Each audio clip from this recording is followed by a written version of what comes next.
Hello, I'm Mr. Lindholm. I'm a 5th grade teacher at Finley Farms, and today we are going to be reading Silver Packages, an Appalachian Christmas Story by Cynthia Rylant.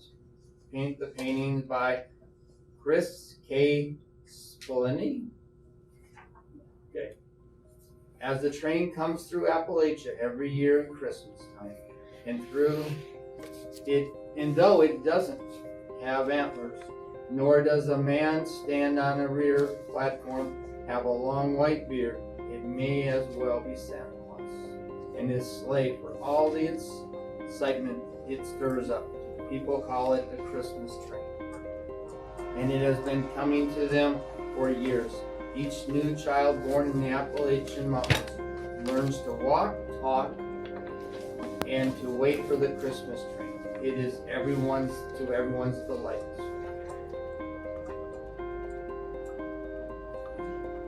The older people remember its beginning. They tell of a rich man who had come traveling through the hills by car many years back. No one knows why he came up the hills, but why isn't important. What matters is what happened. The man had an accident. His car just took itself right over the side of the ridge, and the man slumped in his car, hurting and scared. Somebody came along. Some say it was Mr. Crookshank, but others say it was Betty Pritt. But who came along isn't important either.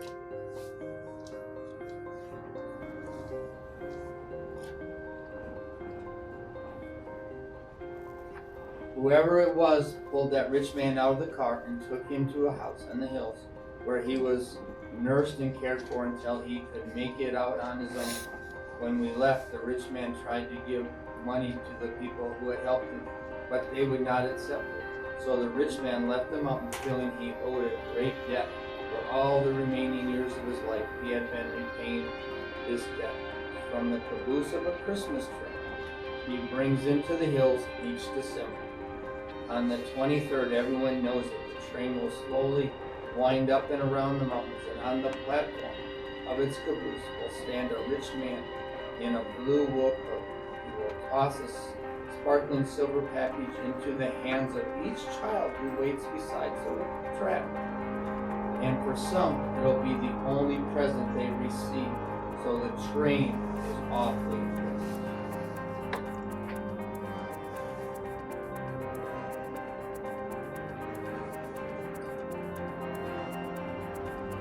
One year, a boy named Frank stands beside those tracks and waits for the Christmas train.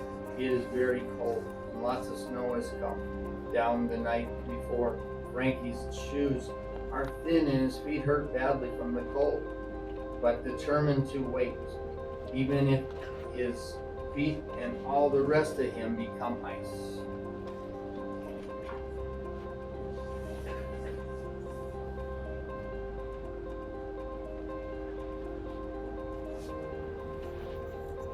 Now, with this particular boy wants a particular present, not just any present, tossed from the back of the train.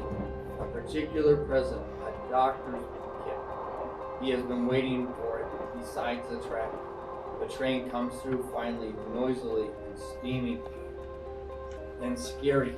It is so big, but everyone loves to see it, and they cheer and clap and come from them. And some of the mothers even weep as it is coming. Frankie stands there at the tracks, praying for the doctor's kit, till he sees the caboose slowly coming up. And then it is just past his nose. He shouts and waves and runs after the train, his icy feet aching.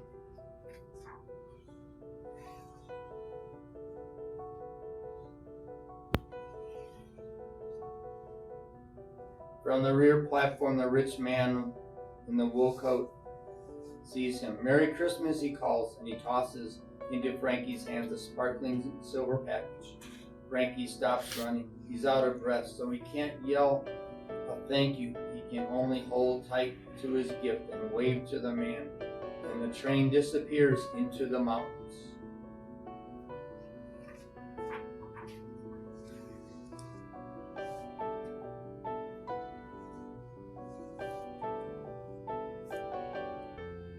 Frankie carries the package home and puts his own name on it and sets it under his family's Christmas tree. On Christmas morning, he opens it. It isn't a doctor's kit. It's a cowboy holster set and 3 pair of thick red socks. Frankie looks at his mother and father and brother and sister and tries not to cry.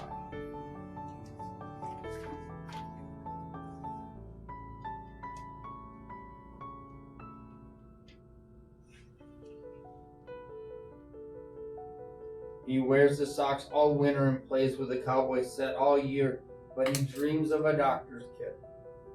The next Christmas, Frankie again in the cold for the Christmas train. The socks still fit him, so his feet are warm, but his fingers are cold and hurting. He waits at the track and prays for the doctor kit.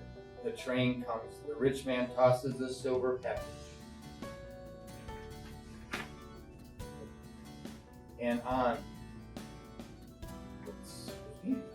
And on Christmas morning, Frankie opens it. No, it's a little police car with lights that really work, plus 2 pairs of brown mittens. Frankie doesn't cry. He wears the mittens all winter and plays with the car all year, but his dream of a doctor's kit. Frankie waits 3 more years for a doctor's kit. It never comes. He gets trucks and balls and games. He gets mittens and socks and hats and scarves, but the doctor's kit never comes.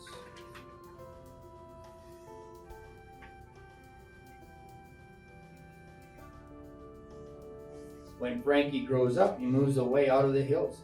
He lives in different places and meets different people, and he himself changes a little into a different kind of person.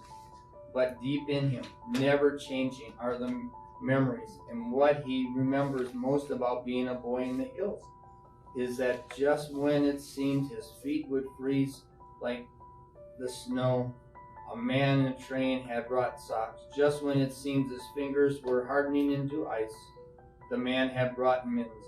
Just when the cold wind was cutting sharp as a blade into his throat, the man had brought a scarf. And just when Frankie's ears were numb with red cold, the man had brought a hat. Then Frankie remembers something about owing a debt.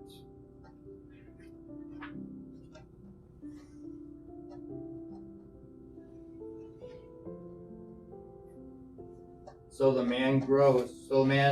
grown man, who has been gone for a long time, moves back into those same mountains to live. His brothers and sisters are still there waiting for him.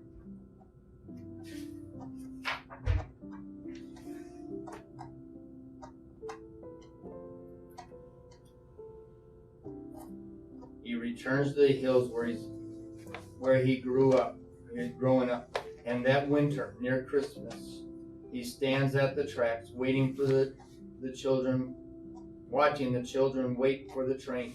And it comes as always. The grown man watches the steam engine move towards him, watches the caboose roll by, and he nearly runs after the train. So strong are his memories. The grown man nearly runs after a silver package.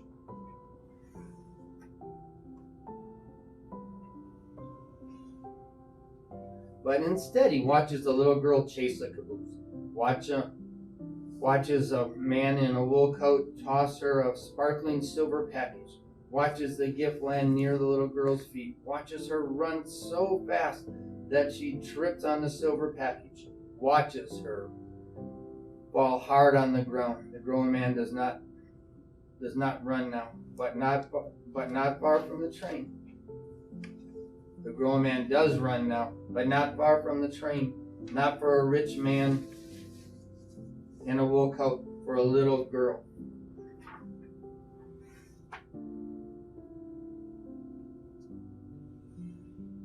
He picks her up. He wipes away her tears with his scarf from around his neck.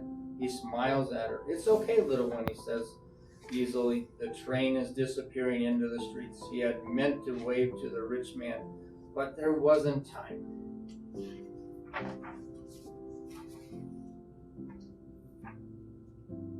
He picks up the silver package and puts it into the little girl's arms. "You'll be all right," he tells her. "I'll make sure."